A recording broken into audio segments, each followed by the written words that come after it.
Pour enregistrer un nouveau panneau de contrôle, vous pouvez le faire vous-même. Avec une société de sécurité, l'installateur peut le faire lui-même. Si l'installateur le fait lui-même, c'est la même chose, soit à partir de l'application d'installation, soit à partir du web.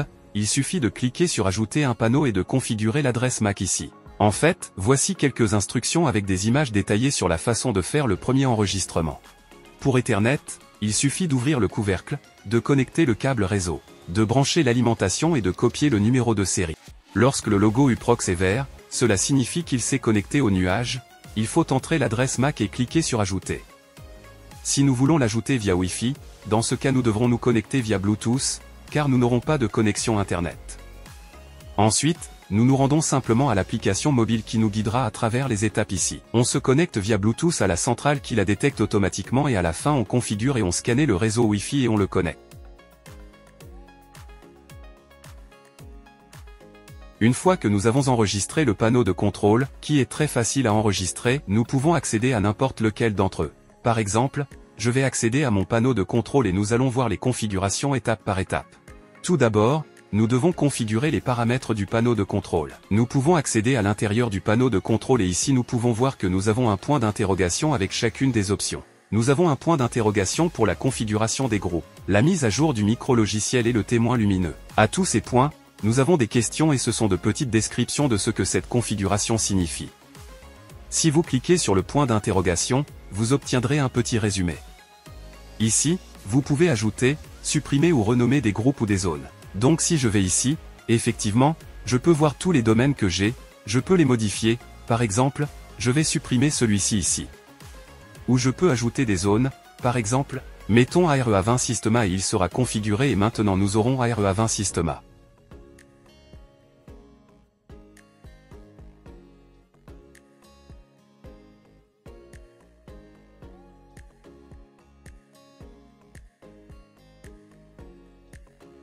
Ici, nous avons le nom de l'échange, qui est normalement le nom de notre client, de l'abonné ou de tout autre nom que vous voulez donner à cet échange, à qui il appartient. Ensuite, nous avons la mise à jour du micro-logiciel que nous pouvons sélectionner automatiquement ou manuellement. Si nous sélectionnons automatique, si une nouvelle mise à jour est lancée, le panneau de contrôle se mettra automatiquement à jour. Si nous sélectionnons manuel, lorsqu'il y a une nouvelle mise à jour, nous recevrons un message comme celui-ci et il nous indiquera si nous voulons mettre à jour le système. Voyant lumineux. Ce voyant permet d'activer ou de désactiver le retour d'information du panneau de contrôle. L'unité de contrôle a une lumière verte sur le devant, qui peut être allumée ou éteinte. Cette option permet de l'éteindre et, dans mon unité de contrôle, cette lumière a déjà été payée. Alarme d'annulation automatique. Il s'agit de la durée de l'alarme. Nous pouvons annuler automatiquement l'alarme si nous le souhaitons à la fin. Nous pouvons la régler sur 3 minutes, 1 minute, ou simplement la laisser désactiver et elle annulera automatiquement l'alarme jusqu'à ce que l'utilisateur la désarme.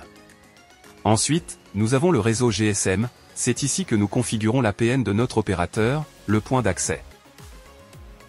Il suffit de cliquer sur Configurer, nous pouvons sélectionner Manuel, ce qui configurera un APN automatiquement. Normalement cela fonctionne avec les opérateurs qui ne sont pas des multi-opérateurs, ce sont des opérateurs directs comme Vodafone, Orange, Movistar, etc. Mais si nous avons une carte M2M, une carte multi-opérateur, l'idéal est de configurer manuellement et de pointer l'APN de notre carte afin que le central puisse également avoir accès à l'Internet via GPRS.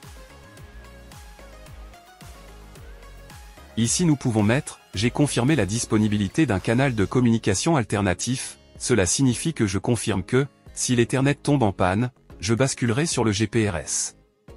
Nous sauvegardons la configuration et c'est tout. Nous avons l'Ethernet qui vient normalement de DHCP. Ici, nous avons aussi une explication. Nous pouvons le laisser en DHCP dynamique, ou nous pouvons le configurer en statique, dans lequel nous pouvons définir une IP fixe pour le central. Registre des dépenses de la carte SIM. C'est ici que l'on peut voir la consommation mensuelle. Comme vous pouvez le voir ici, elle a été réinitialisée et vous pouvez voir ici que le trafic est de 327 kilobits, il est réinitialisé chaque premier jour du mois. Les informations complémentaires permettent d'ajouter des informations supplémentaires à la centrale. Imaginons que je sois un technicien de maintenance et que je vienne de changer les piles de tous les détecteurs. Je peux tout d'abord indiquer ici de quel client il s'agit. C'est comme un onglet que vous remplissez pour avoir plus de contrôle sur le système. Vous pouvez indiquer ce qu'est un client final, le pays, la ville, la rue, le bâtiment, où se trouve cette centrale et dans les notes, je peux indiquer que le technicien X, le jour 01/02, j'ai modifié, changé les piles des appareils, par exemple.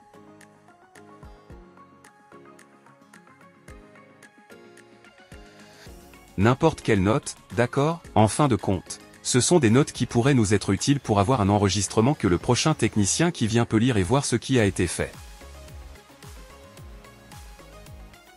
Et tout cela pour la configuration du panneau de contrôle lui-même. Nous avons ici une configuration spéciale qui permet d'activer ou de désactiver le sabotage, la manipulation et l'altération du panneau de contrôle.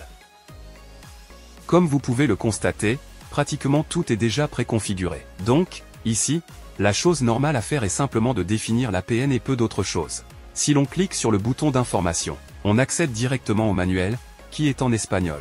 Il précise pas à pas comment configurer le PBX, graphiquement, la couverture, où placer le PBX, les différentes LEDS, ce qu'elles signifient, et nous avons ici un manuel, disons un guide rapide, ainsi que les caractéristiques et tout ce que le PBX peut supporter.